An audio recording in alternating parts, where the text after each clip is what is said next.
This is a HeadGum podcast. Hello. This is Fake the Nation, where we talk about news, we talk about culture, and where we applaud Taylor Swift for having the highest grossing tour of all time.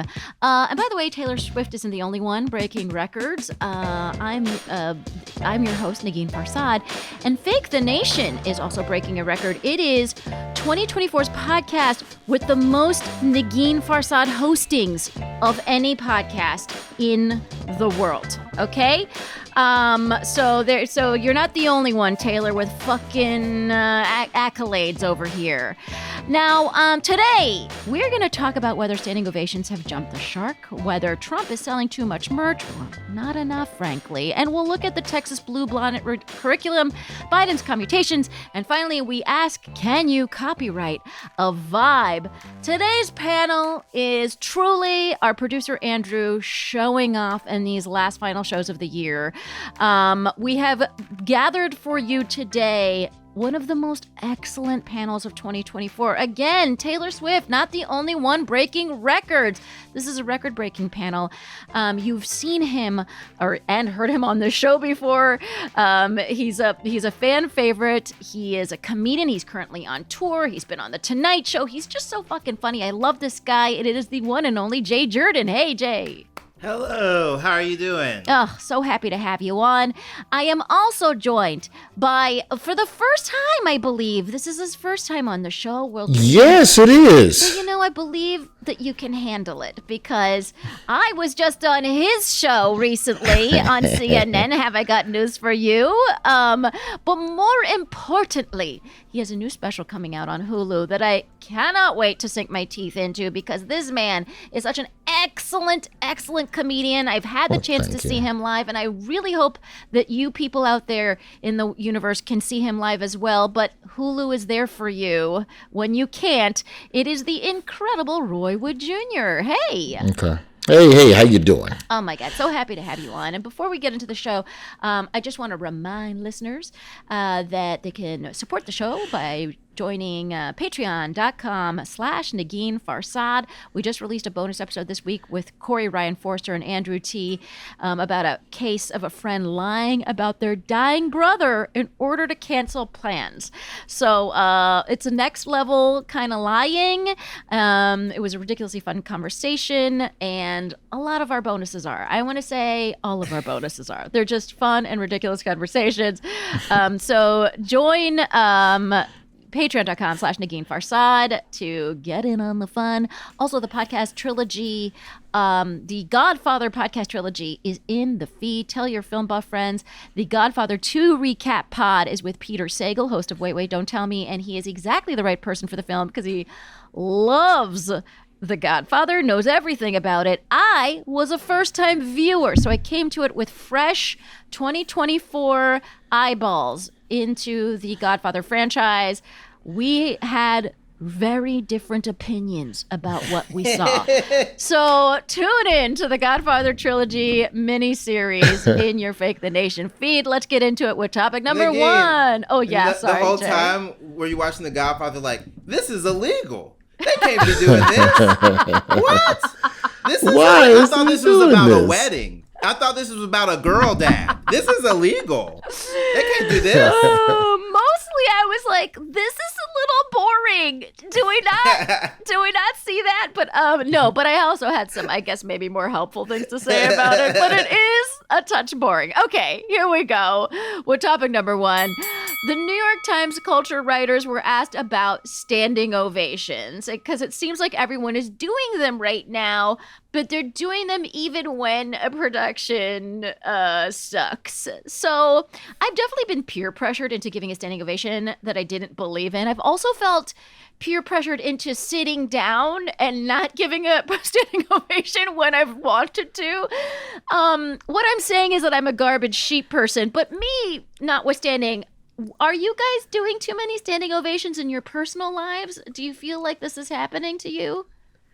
I saw The Lion King and I stood up slowly. I saw The Lion King recently with my niece and my nephew and my mom and my sister and my sister-in-law and my brother. And I was slow to stand up because I was like, I've seen this on VHS a lot. Right. One other time. Yeah. But my mom stood up. She's a woman. Like, if she can stand up, I can stand up. So I get it. I get the pressure. Roy, It's have you fallen to unnecessary. this pressure? Of course, I've fallen to the pressure, but I will not hesitate to be the first person to end a standing ovation. I sit my ass down. I done gave you what I'm gonna give you, so I'm not finna sit here and stand and just clap, clap, clap, clap, clap, clap, clap. I do think that this idea that you dare to not enjoy something the same as someone else, also because I didn't stand, didn't mean I didn't love it the same level as you. The thing I'm more guilty of, and this is very specific. I am guilty of when I attend award shows and they do the in memoriam and they always say, don't clap, shut the fuck up until we show all the dead people. But if it's one dead person I really liked, I'm going to clap. And I'm that guy. So that feels a little awkward, but I do think that as a society, we're probably a little too giving of standing ovations. I don't think it's really that deep. You did good. We clapped. Is that not the enough? idea is you should like be moved and launched to standing because the ending. I think the ending, if the ending is abrupt and if there's like this like culmination, this like peak of emotion, then you can stand up. Sometimes when things sort of peter out, it is hard to be like, well, y'all took it pretty chill at the end. Well, we can't be chill at the end of this. Yeah, but what are we saying to people by standing all the time anyway? Like the fact that we didn't stand didn't mean we hated it. I stayed to the end. That is the best compliment. Leave. Have you left a live Broadway show? Have you left one? No, I've checked out emotionally. You have to understand though. Generally speaking, I'm only at Broadway with someone who loves musicals more than me. Same here. I like Broadway the way most of y'all like baseball. You'll go if you're with people you like, but do you really care about what's happening? You go for the snacks. And that's terrible to say as a performer, but it's more musicals than it is like an actual play. Like musicals, I just don't always connect with. So I'm just chilling, and I've checked out. I don't know what was the one play. There's a Denzel. It's not Denzel, but it's an August Wilson play. But there was two intermissions in that bitch, and I was like, man, woo. Yeah. That second intermission, I was about to dip on y'all, big dog. I can't. I left a musical that was like hard rock songs from the 80s. I was dragged to it, but it was like rock songs from the 80s or whatever, and it is just not my scene at all whatsoever, and I just felt tortured by it, and I don't remember what the show was called, and I think it did better because I gotta be honest, it was a lot of bridge and tunnel in the audience, which is I think most Broadway shows, but this one very particularly, and I was like, I can't do it, and luckily my date, who also paid for the tickets, also disliked it. So like we just really casually got up and left during the intermission. It was fine. Hopefully no feelings were hurt with the 2 empty seats, but I think that like they're used to more standing ovations now. Yeah. So the people who don't stand up when you go to see a Broadway musical now, I think when you don't stand up, you are sort of like going this wasn't back. Great. Yeah. Yeah, it's like a very like when standing ovations become the norm, then not standing becomes more of a statement. Yeah. I don't necessarily think that should be the case, but it's kind of where we are right now. Because people will look at you if you're slow to get up, they will kind of be like, well, why aren't you getting up? I'll be well, you stood up pretty fast. Yeah. And then what's the byproduct of that, Jay? now we have to stand. So the only way to show that something you really, really love is stand longer. And then you see these articles. No. You see these articles from film festivals. Oh, at Cannes. 17 minutes. Right, stand longer. 17 minutes for Brendan Fraser for The Whale. They clapped for 23 minutes. I'm not clapping for no 23 minutes, dog. I'm not. No. That's performative. At that point, the lens, I think, is inverted, and now the audience is hyper aware of their kind of relation to the media. So right. then they're like, this better get into, this better be covered by Variety. Because, Roy, you're right, because it is crazy that they're watching a movie and there are cameras on the people who are already in the movie and made the movie and filming them stand up and clapping for long enough. That is actually... And the actor is standing there acting like, just sit down. If you sit down, they'll sit down. Just walk off. Like, it's fine. That's a good trend. The star should be like, hey, everyone. Yeah, look, relax. I know this movie isn't that good, guys. Like, I'm in it. I know. Yeah. They clap for 23 minutes. Between people who weren't gay. You don't have to stand up. It's fine. They clap for 23 minutes, Jay, and then the movie grows $4 million its first week. The fuck is it? I'm sorry. I don't even know if I can cuss. I'm sorry, Negin. I'm not gonna lie. You can. You know when people, last time I saw people really stand up in the theater, it was Avengers Endgame. I hate to be trashy. People stood up. People screamed. Was a good Can I just say one thing to end this discussion, which is we do, there's apparently nonstop standing ovations in the opera and symphony world, of which I am not a major attendant. But there is, according to these New York Times writers, there's literally no standing ovations at comedy clubs, which, I never expect to see one, but it's true. I don't think I've ever seen one at a comedy club. Like, maybe you see a comedian do a full hour at a theater, whatever. That's maybe a different story. But, like, at a comedy club, you see someone do, like, a fucking really killer 20-minute set. People are basically like... they'll just throw a beer in your face. That's like even if they thought it was the best thing they've ever seen. You know what I mean? If there was a standing ovation at a club, the comic going up after you is gonna be like, everyone sit the fuck down. Yeah. Oh yeah. Or stay up the rest of the time. You know what? Stand up the whole set. Yeah. I don't see it often in New York clubs, the standing ovation, but you have to literally demolish. Yeah.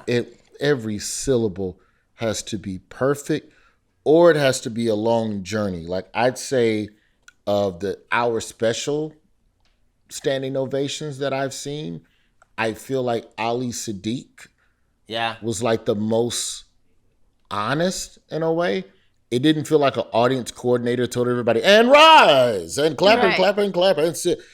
Like, because it, like, Ali Sadiq's standing ovation starts in pockets. It's like, and also, it's a lot of black people in that crowd. Black people ain't standing just to stand in the least. No. So, well, it's annoying because you stand and then you sort of sit back down and you have to stand again to get up and leave. And like, I find, logistically, I understand the annoyance of the whole thing. Now, let's move on to another discussion, which is that Trump has a new fragrance. It smells like warrantless self-confidence with a dash of McDonald's, I imagine. The line of colognes and perfumes is called Fight, Fight, Fight, and it's for, quote, patriots who never back down, and it is, quote, your rallying cry in a bottle. Now, Roy, has your order of Fight, Fight, Fight arrived yet, or? I'm still waiting on my gold sneakers. I ordered them last summer. I've called the customer complaint department to know all right. At this point, y'all gotta give it up to Trump on the merch side. On the merch side of the game. Okay. Stop it. Stop with the hate. The man has figured out a way to connect and raise money and grift consistently. And they buy it. They buy all of it. It's wild. I haven't seen this level of excitement and dedication since maybe like, I don't know, Tickle Me Elmo, Fur Babies. Like, I'm trying to think of like... Yeah, Beanie Babies. The Beanie Babies, yeah. Like, where it's like, oh, it doesn't matter what it is. His name is on it. I have to have it. Like, that's some cult level type dedication, deity, deifying. Yo, man, If I could sell Roy Wood Jr. cologne, I would. I'd sell sneakers, I'd sell shirts, and then not ship them to you because I know you'll still support me. I just don't know what he does with this money. That's the bigger question. Well, he sues people and he pays off lawsuits that he's lost. Like literally, right? I mean, I think what is he doing with his? I mean, and he's got a lot of overhead. He maintains a few homes, and like the idea that his merch is also, it's become part of the American story. He changed the way we look at red hats with white lettering. That's insane. Yeah. I know it's going to be years before we get that color combination back. There's never going to be people wear hats that are fake outs of the hat and people still get mad.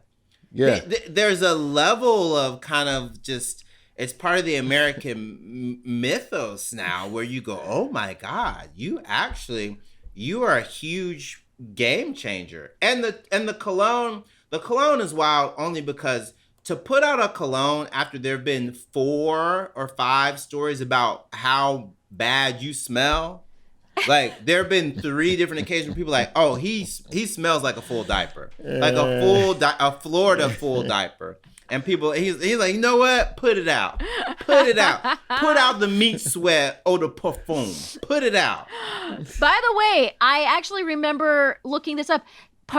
Some of the thing that he spends his money on is that his golf courses don't make money. They're always in the hole. So they have to they're by millions of dollars. So he subsidizes basically his own golf courses to keep them open.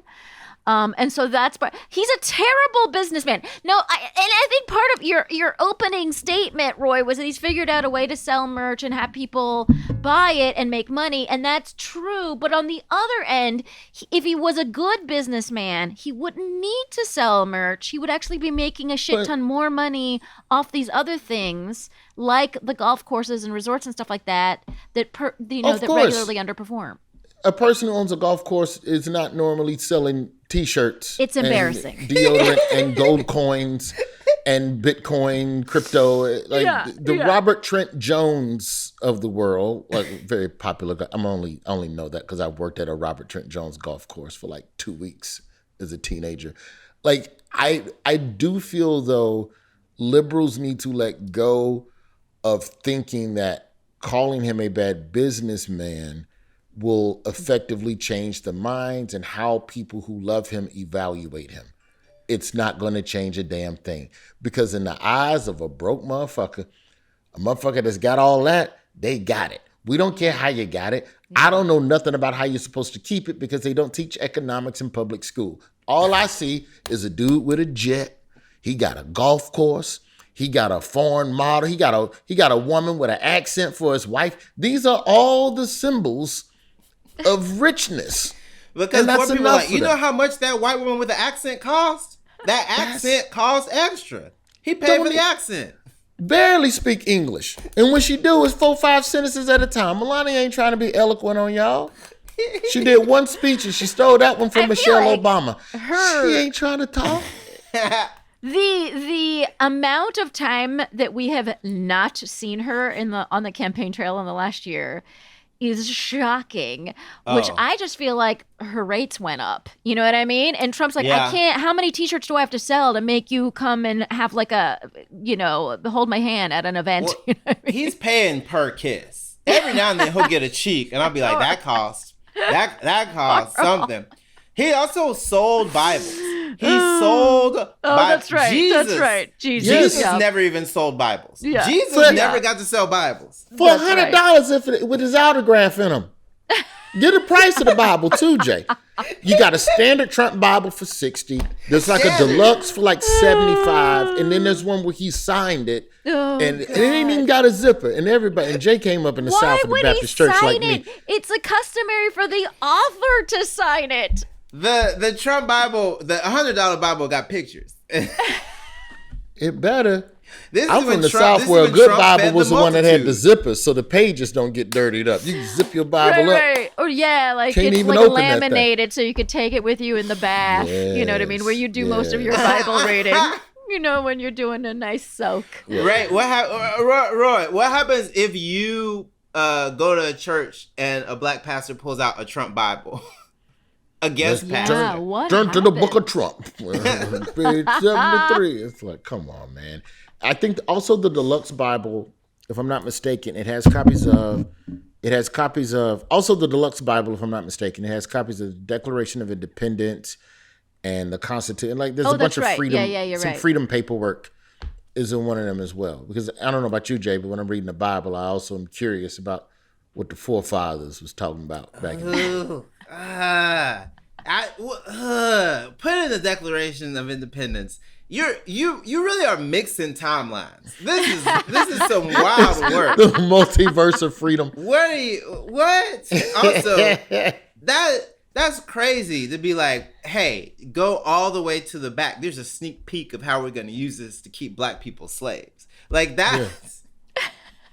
But brilliant. It's also like, it's kind of like how Coppola didn't release Godfather 3 for like 20 years. There's like a huge leap between the Bible and the Declaration of Independence. Brought it back to the Godfather. Always. Guys, I'm nothing if not promoting some random shit in my feed. You know what I mean? All right, folks, let's take a quick break. And when we come back, we'll continue. And we are back, and we're ready for topic number 2. The Texas State Board of Ed has adopted the Blue Bonnet curriculum for its elementary schools, which is a touch more biblical than your average curriculum. To quote the El Paso Times, I'm a regular reader, obviously, quote, critics, which included religious studies scholars, say the curriculum's lessons allude to Christianity more than any other religion, which they say could lead to the bullying and isolation of non-Christian students, undermine church-state separation, and grant the state far-reaching control over how children learn about religion. I don't know. It's Texas. What do you think, guys? You're asking a Mississippian and an Alabamian. There are moments in my public school where the teacher literally be like, listen, I don't care what they say out there. First of all. Yep. So there have been moments without state sanctioned kind of like, I guess, bills where teachers were being like, y'all going to church, right? And we're like, yo. Wait, no, I'm serious. So really? Like you had public school t-shirts that were like go to church and stuff like that? Yeah. Okay. Yeah, we came up I came up Southern Baptist, and so the idea of church and state just wasn't federalized. Like this is everything we're talking about was just done because I'm a Christian. I know you better be a Christian. So we gonna pray real quick before we take this test. So it was just done. You're talking about actual legislative Christianity, and that you're not going to be able to sustain. But, you know, in the South, that's what's going to happen. I think what you're going to see is, in a way, I wonder if states are going to cannibalize themselves, because you're going to go, all right, we're going to put Jesus in all these schools. And then you're going to tell people, also, you can go to whatever school you want now. We don't care nothing about whether or not you go to public school. Well, fine, I'll just take my kid out to Jesus school and put him in the school that I'd rather put him in. And then we start seeing those numbers go down and that revenue changing. Once money changes, then that's when policies will start, changing a little bit. Yeah, I think it's going to take in Texas, it's going to take one really, really good dual threat Muslim quarterback. And all of this stuff in the high schools will change. Okay, a couple of things. They'll be like, actually, praise Allah. Touchdown. He's praying in the end zone. They're like, all right, we allow that. I'm praying 5 times a day. They make it to the playoffs. Yo, come on now. You get a good quarterback of another faith, and then he continues going to the Christian school. I mean, that's a very flimsy relationship to Christianity. If all it takes is like a fucking great Muslim quarterback. Watch. That's all. Listen. You need that. Listen. Negin, once again, what happened when they were like, wait a second, these black football players, they ain't so bad. Yeah, that's what people forget, that the desegregation of sports in Alabama was because the University of Alabama got beat by a segregated USC team. A black running back came and ran roughshod over the UA in Alabama. And then they were like, okay, we have to integrate the school because football. You need a Muslim quarterback throwing to a Jewish wide receiver. and on some call of unity in the community and some shit. A two-play solution. One skinny poser out and then one QB sneak into some territory that's not necessarily his. So we're gonna be like, you know what? This actually, I mean, this makes a lot of sense to me because my husband is black and I'm Muzz, right? And my parents at first were like, "Why are you dating black people?" And then they meet my husband, and then my parents went from like, you know, being like, "Why black men?" to like, "Black Lives Matter." You know what I mean? So they like. My husband did the anti-racism work by just like being my husband and them being like, he's the best person we've ever met. Like they love him inarguably more than me. And so so I can see after the Muslim quarterback throws the ball to the wide receiver or whatever the words were that you said, I act like I know. That's correct. Thank you. Then that Muslim quarterback should date a Baptist person, and then we're off to the races. Listen, I do want this Muslim quarterback to be safe, though. I don't know if He'll be safe. He's the quarterback. He's fine. I'm gonna need the O-line to go on the dates with him. I don't want. And I should mention that the state of Texas it's not requiring this curriculum, but they are offering an incentive of $60 per student in districts that adopt the lessons. Which obviously, wait a second. This is just the tip, though. This is such crazy missionary work. This is missionary work. For every school you convert, I'm going to give you $60. Money. Yeah. But I mean, what do you expect? You got Elon Musk giving out money if you sign the petition for the thing. You might win a prize. So, my God. Lottery. This happened, but this happened already in Louisiana. Louisiana already said they're going to put the 10 Commandments and everything. Hour one. That's it's gonna be like Batman Begins when they opened up Arkham and just all the cell doors opened up at the same time and folks just walked. I'm free. Yes, that's what it's gonna be. So you just gotta be okay with that. They're gonna hand him back the Buffalo Shaman helmet. But in terms of repeat offenders, are the Gen 6ers gonna do it again? They stormed the Capitol to fight a government that. You know, that now your guy won. So is there a reason to go back and storm the Capitol again? Yeah, so maybe for at least 4 years, we're okay with those guys roaming around. Yeah. I want someone to go back. They might start someone should go back to the Capitol and be like, I think I left my earbuds. I put my device on. It's still here. In Nancy Pelosi's office, can someone? Yeah. You know, so here's my final question for you guys about this, which is, do you think that Biden should be pre-pardoning people like Liz Cheney and Adam Schiff who are going to be targeted by the Trump administration? I mean, he's continually said that he will, and that he thinks it makes sense to do stuff like that. Do you feel like he's all bluster? Do you think a pre-pardon makes sense? Is that just total abuse of power?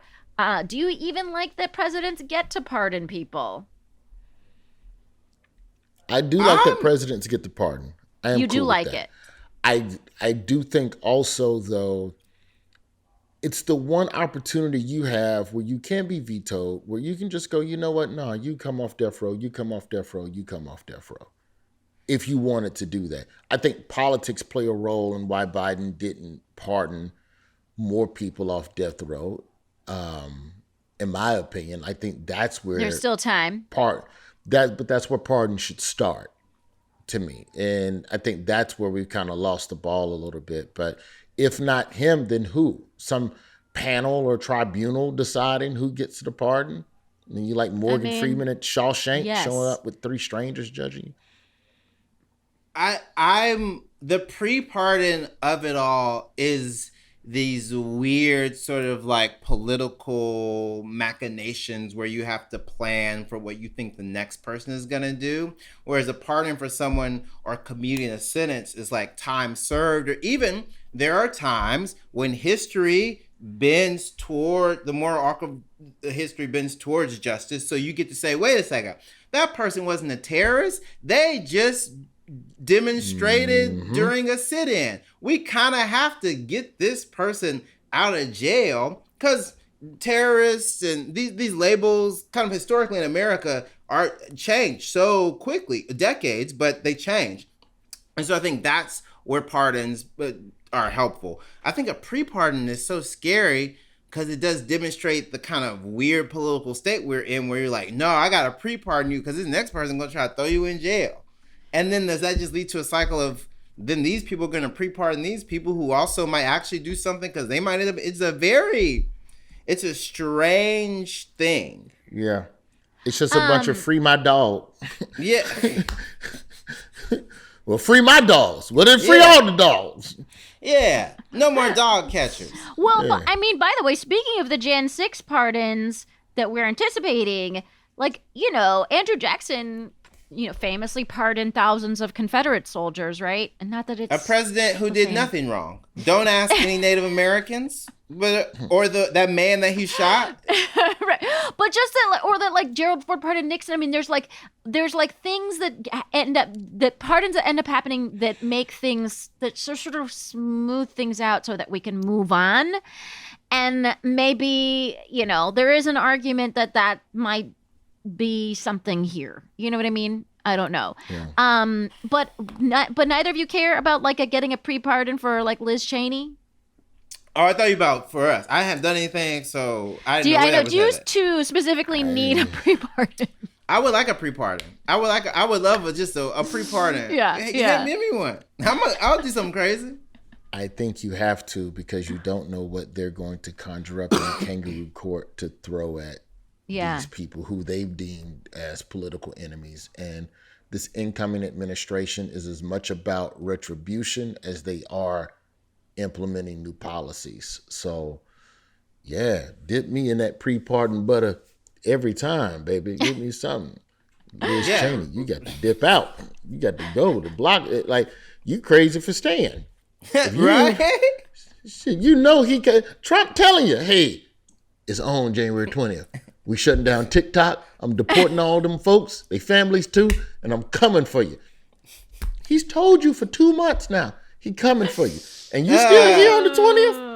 They do keep having these interviews with Adam Schiff where the journalists go, you ain't worried, man. I'm worried for you. He's like, I'm worried for him. I ain't worried. Trump is one big ass Devo coming. Because also I think if he might have something up his sleeve, which is just if you go and say something flattering to Trump, like, oh my God, I love your new cologne. And he'll be like, oh my God, I totally don't want to sue you. He's so easily flattered. You don't it's kind of easy to get. Donald, you look so thin. You wasting away. Anyway, what do you want to talk about? All right, folks. Let us move on to topic number 3. I was fascinated by this influencer on influencer lawsuit story. Basically, Sydney Gifford is an influencer and collabed with another influencer named Melissa Scheel, and she thought their interaction was awkward but nothing notable until a year later, Gifford scrolls through Scheel's feed and notices that she's been posting images that are nearly identical to hers. She got pissed and sued for copyright infringement of her vibe. So my question to the two of you is, can you copyright a vibe? Do you believe that isn't right that we all have?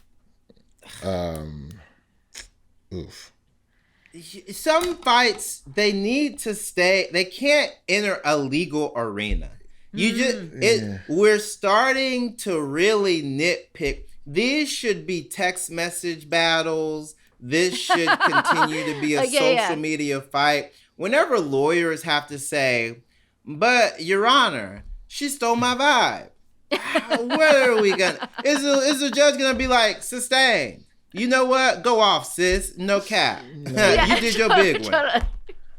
I don't think it's something you can sue for. I think you're into a McDowell's coming to America copyright infringement type situation where it's kind of but not exactly That's what the entire electronics industry is built upon when it comes down to the design of my device versus your device and where the power button is. And, like Apple comes out with a touchscreen phone, then everybody else had a touchscreen. So is that vibe stealing or is that the evolution?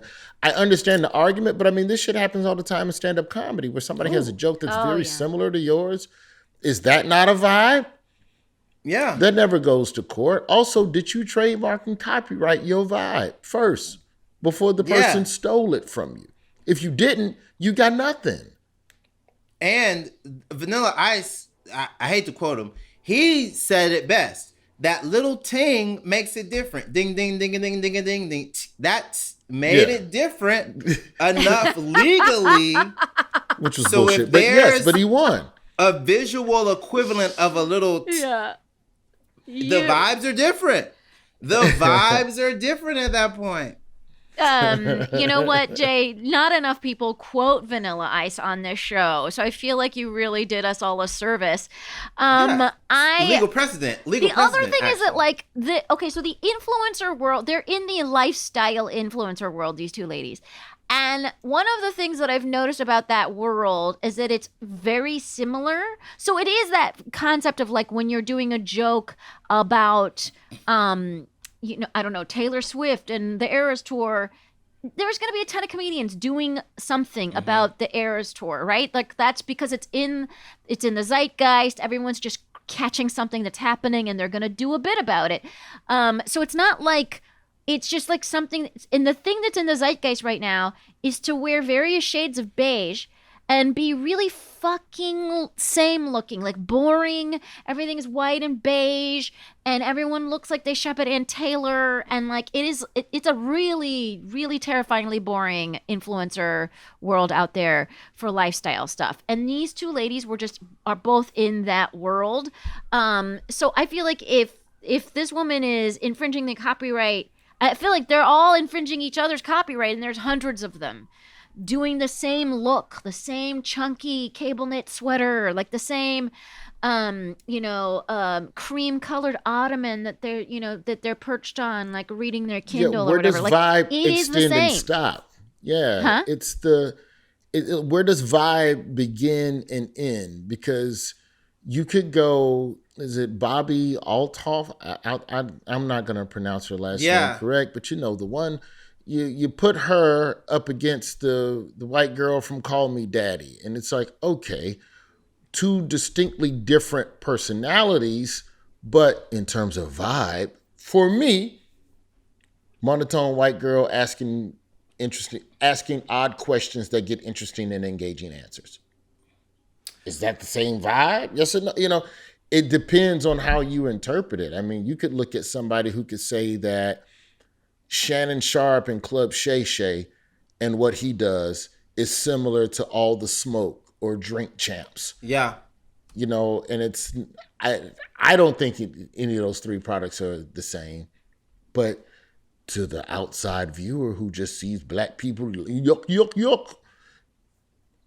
Yeah. Also, when you go to the grocery store, you have a lot of different types of onions. You have multiple types of potato. No, your grocery store stole my grocery store's vibe by putting produce near the front of the door. Yeah, a judge would have to kind of also, your point in the game, be like, well, it's a bunch of y'all boring ass influencer ladies. I mean, I can't really. A judge would have to say that because the judge would have to be like, well, I'm going to look at what's on the table. Because if I go back chronologically, y'all two seem to be stealing this lady's vibe. Right. So this, actually, y'all need to pay her. So. All right, folks, let me know. What do you think? Can you copyright a vibe? I'm curious to hear your thoughts. That, my friends, is the end of the show. What a fucking delightful conversation the three of us had. My God. And I would love for the people of Fake the Nation to be able to follow you and all the wonderful things that you do. Jay Jurden, where do they do that? They can do that at JayJurden, JayJurden, on all social media, including Blue Sky, even though it feels like it's for toddlers. Roy Wood Jr., where are you? I'm everywhere. So at symbol in front, and then .com on the backside if you like to kick it old school. I think I'm gonna get a Reddit page and just create a Reddit community too. Ooh. I'm just gonna do whatever I want now. There's no more rules. I'm on LinkedIn. Follow me there. I don't even know what you're supposed to do on LinkedIn. They say that's the future. So, no. Let us remind listeners that they can see your special on Hulu in January. Yeah, absolutely. And they can see you hosting Have I Got News for You on CNN when it comes back in February. Allow me to do your promo work for you, Roy. Until I sell this asparagus on plywood, then I'm out. I'll never do this podcast again. You think I would do podcasts if I had $6 million? $6 million. By the way, in the parlance of Succession, $5 million isn't enough. Remember, do you guys remember that scene? Where they were saying to Cousin Greg, like, oh, $5 million, he wants to give you $5 million. That's kind of like not enough to like. But they were telling that to Cousin Greg. You understand? Yeah. Cousin Greg's dumbass didn't know. Yeah. Folks, you know where to find me and all the things that I do. I just want you to know that you can hear me on the Book That Saved My Life podcast. And it's a wonderful podcast by Jen Nails. It's so fun. And I chose the book Philip Roth's Portnoy's Complaint as the book that saved my life. It is a book about a dude masturbating, so it's unclear why I chose that book and how it saved my life. So you really have to listen to the podcast to find that out. Otherwise, all the things that I do, I'll have more January dates for you later. Who cares right now? But I want to thank everyone who makes this show a possibility. That's our wonderful producer, Andrew McGuire. Thanks to everyone at HeadGum. Thanks to Gaby Alter for our theme music. You can email us at fakethenationpodcast@gmail.com. You can support the show at patreon.com/Negin Farsad. And don't forget the Godfather Trilogy mini-series in your feed. And otherwise, we'll be back in your earballs next week. That was a HeadGum podcast.